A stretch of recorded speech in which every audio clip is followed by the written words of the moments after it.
sur une quinzaine de structures similaires dans différentes civilisations, où vous avez toujours cette, donc à la page 40 de ce livre, vous avez toujours ces structures, d'un côté le dieu solaire, de l'autre côté le dragon qui retient les eaux de pluie, et entre les deux le forgeron céleste. Par exemple, vous avez le dieu égyptien Horus, dieu solaire, qui arrive à abattre le dragon Ptah grâce au dieu le dragon Seth grâce au dieu forgeron Ptah.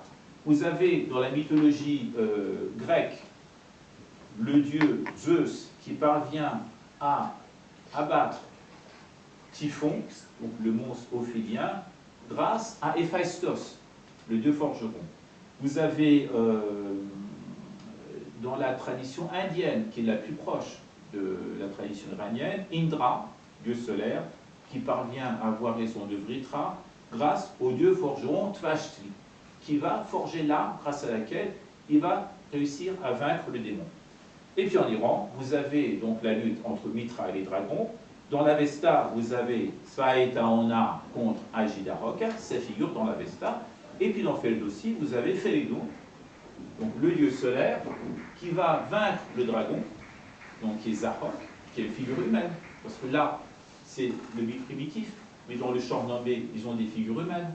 Parce que ce qu'il faut retenir aussi, c'est que quand, alors ça j'ai oublié de le préciser, quand Félédon parvient à vaincre Zahok, l'Iran redevient prospère.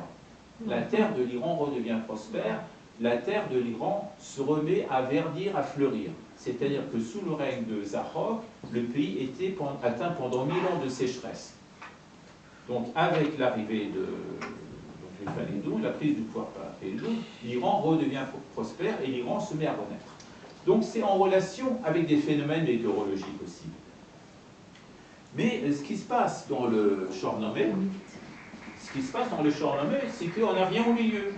On a Félédon, on a Zahok, mais il n'y a pas de forgeron qui va forger l'arme pour Félédon. Là, il est zappé, cette figure-là. Et on donne à, donc vous voyez, à Corvée, on donne une autre fonction, qui est une fonction révolutionnaire. Alors, son rôle, c'est plus de forger l'arme, il aurait dû normalement forger la masse, la massue, le donner à Félédon pour qu'il abatte Zahok. Ça, c'était la logique. Mais on avait autre chose. On a travesti un peu ces structures mythiques. Donc, là encore une fois, je me répète, le dieu solaire, une fois qu'il a vaincu le dragon, la pluie tombe, grâce à l'aide du dieu forgeron, la terre renaît, et donc on a ce trio qui fonctionne depuis très longtemps, depuis des siècles et siècles. Mais quand ça arrive au Shahnameh, la structure iranienne, on fait autre chose. Donc on change le sens de l'histoire. Là, donc la terre, redevient prospère, voilà. C'est mieux.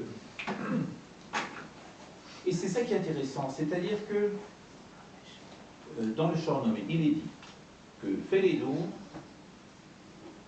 convoque des forgerons.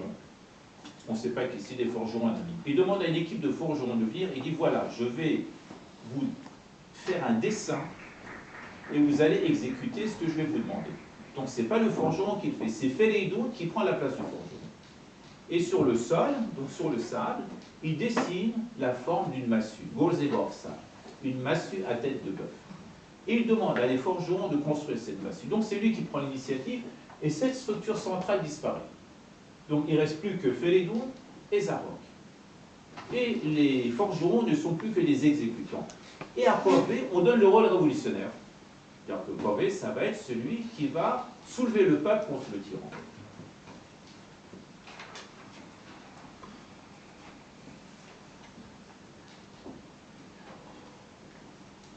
Donc,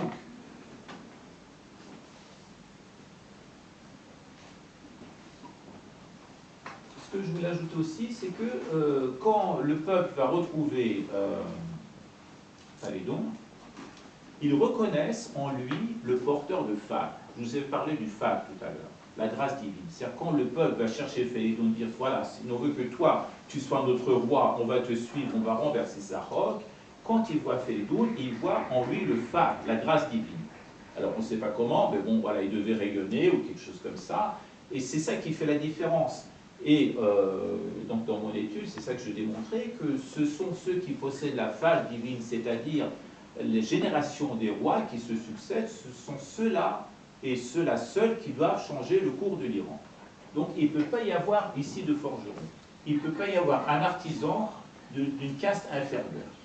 Il faut que ce soit le roi et le roi seul qui entreprennent cette démarche d'abattre le dragon. Est-ce que c'est clair pour vous, hein? Il ne peut pas y avoir d'artisan entre les deux. Donc l'artisan mythique des origines, on va le zapper, il va être celui qui va rameuter le peuple pour venir renverser sa foi. Est-ce que c'est clair pour vous, hein? Il y a une manipulation, mythologique pour justifier une idéologie royale. Un artisan n'a pas sa place dans ce schéma ancien, dans ce schéma cosmogonique. L'artisan n'a pas à venir apporter donc la massue au roi, à forger la massue, c'est le roi lui-même qui va passer la commande et qui va avoir sa massue, qui va intervenir directement. Par contre, le forgeron, voilà, donc son rôle, ça va venir là, ça va être de rameuter le peuple et apporter une légitimité au roi. Alors, donc quand le roi il monte sur le trône, alors je ne sais pas, est-ce que j'ai perdu le timing, est-ce qu'on est bon au niveau des dés? D'accord. Quand le roi monte sur le trône, il va faire une piqûre de rappel. Vous vous souvenez de Jamshid qui avait établi les catégories, les classes, donc le système des castes. Zarok monte sur le trône pour dire attention, c'est très bien, vous avez fait la révolution, vous avez renversé Zarok, mais il ne faut pas le refaire tout le temps. Une fois c'est bon. Mais après, donc chacun retourne à sa place. Et voici ce qui est décrit dans Shahnameh. Il s'assit sur le trône d'or de Zarok, il renversa les mauvais symboles de son pouvoir, il ordonna que d'en haut de la porte on proclama ces paroles au peuple. Vous tous, pleins de gloire, d'éclat et de sagesse, il ne faut pas que vous vous teniez sous les armes. Attention, ne faites pas le boulot des militaires.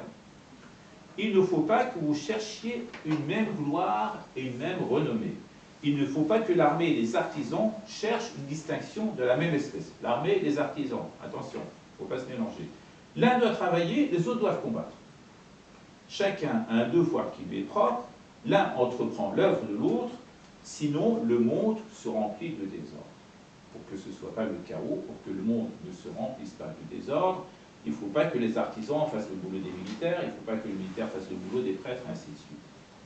Et alors, là où c'est intéressant, j'ai lu le Shahnameh jusqu'au bout, et dans un des tout derniers chapitres, j'ai trouvé un passage qui est très intéressant. Il est question, donc, alors les tout premiers, il y a les Pistoniens, après les Lachioniens, après donc il y a les Parthes, etc. Il y a la dernière dynastie, c'est celle des Sassanides, le dernier chapitre du Shahnameh. Et il est question du roi Khasror Nushin Bavan, donc un roi sassanide, et donc qui était en guerre contre le pays de Rome, donc les éternels rivaux. Et alors il est en campagne et il n'avait plus d'argent pour payer les troupes. Il s'arrête à côté d'un village. Alors, il dit comment je vais faire, il faut payer les troupes, il faut continuer la guerre. Et puis son ministre qui s'appelait Bozokmer, il dit c'est très simple, il suffit de demander aux gens du village de vous prêter de l'argent et après vous rembourserez, comme ça vous pourrez payer vos troupes. Et pardon? Oui. Alors on envoie donc Bozokmer, il va passer une annonce, il dit voilà, donc Sa Majesté, Nushin Bavan est là, il a besoin de payer ses troupes, est-ce que quelqu'un peut lui payer une telle somme d'argent? Et il se trouve un bottier, donc un artisan, un bottier qui était très riche, il dit moi je peux aider le roi, on fait apporter les balances, et donc pièces d'or, pièces d'argent, il paye tout ce qu'il faut payer, on met sur le dos des chameaux. Et au moment où Bozokmer est en train de partir avec toutes ces sommes, il dit Monsieur le ministre, j'ai une requête à vous faire. On dit qu'est-ce que tu veux? Il dit voilà, j'ai une prière à faire au roi des rois. J'ai un fils qui a beaucoup de talent, qui est cultivé, et j'aimerais bien qu'il fasse partie des scribes de Sa Majesté. C'est-à-dire les scribes, c'est-à-dire ceux qui s'occupent de l'administration. Et ça, c'est la première case. Il y a les Mobades, donc je vais utiliser, il y a les énarques, il y a les intellos, donc ça se passe à ce niveau-là. Il dit, j'aimerais, si c'est possible, que le roi accepte qu'il monte d'un cran. Alors Bozokmer dit, d'accord, j'en parle au roi, il va au roi, donc on apporte des chameaux avec toute la somme pour payer les troupes, et Bozokmer dit, voilà, donc l'artisan qui vous a prêté cet argent, il a ses faveurs à vous demander. Et donc Khasror Nushin Bavan entre en colère, et il dit, jamais de la vie, tant que je serai le roi d'Iran, je ne permettrai qu'un citoyen passe d'une caste à une autre. Et donc il ordonne aussitôt qu'on lui ramène son argent, et dans le chant nommé, il dit que le cœur du bottier a été rempli de confusion et de tristesse. Voilà. Alors, c'est une petite partie, ce que je vous ai présenté, c'est vraiment une petite partie du travail, mais ce qui est intéressant c'est de retenir, c'est que la légitimité des classes sociales vient de quelque chose qui n'est pas sensible, qui n'est pas préhensible. C'est le phare. Le phare revient souvent, c'est la grâce. Les classes supérieures ont le phare, après les militaires ont leur phare, etc. Le phare, il est représenté, alors j'ai fait un dessin, mais vous connaissez, je pense tous, ce symbole, qui est le phare à qui est l'Esprit Saint. C'est une représentation de l'esprit, comme dans la religion chrétienne, il y a les saints, nous on a le phare à l'Esprit Saint, et qui représente la grâce divine. Et donc c'est ce qui justifie un statut, ce qui justifie un rang. Et ça se transmet. Voilà, ça ne vient pas du talent, ça ne vient pas des efforts d'une personne, ça ne vient pas du travail, c'est quelque chose qui se